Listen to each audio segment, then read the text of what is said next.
Mother played a huge part in my life, and my brothers. She was great fun. She was always giving you advice when you didn't want it. And two of her jewels of wisdom I remember clearly was, when I was about 12, I very purposefully told her that when I was married I would have 6 children. To which she replied, if I was you, I'd have the first one first and then make your mind up. The last example of Mother's words of advice she gave me the day before I got married. Never let your husband know you haven't moved the wardrobe single-handed. Now, you see, Mother had a terrible childhood, and she was incapable of showing love. I don't ever remember her putting her arms around me. But we accepted this because we knew she'd had a rotten childhood. And our dad absolutely idolised her. We had a good childhood. But the story I remember of Mother's, if my eyes water, please ignore it. On the extreme right of Mother's circle, you will see a small basin tied up in a red handkerchief.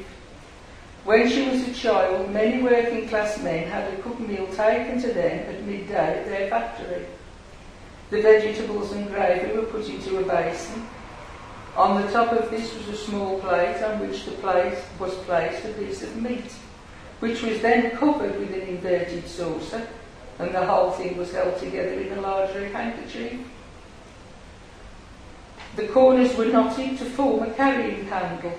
Mom, aged I think about 9 at the time, had the job of taking the meal for the man who lived next door. One evening on arriving home, the man asked his wife why there had been no meat with his dinner. She swore that the meat was there when she tied it up. The woman may have been frightened to admit that she could not afford meat that day, but she still went to complain to Mother's stepmother. Though Mother protested that she had not eaten the meat, no one believed her, and the stepmother chose to believe the neighbour.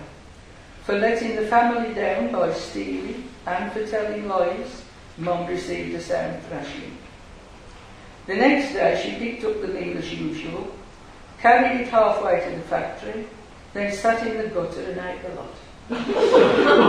Then she tied up the empty basin and delivered it.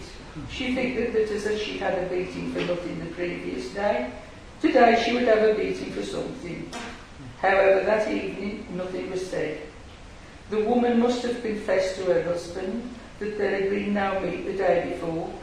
They had probably sat in their house the previous evening and listened as a child was being beaten. The man feeling rather smug that justice was being done, while the woman sat racked with guilt. This period in my mother's life, when it was common for a child to be beaten, were known as the good old days.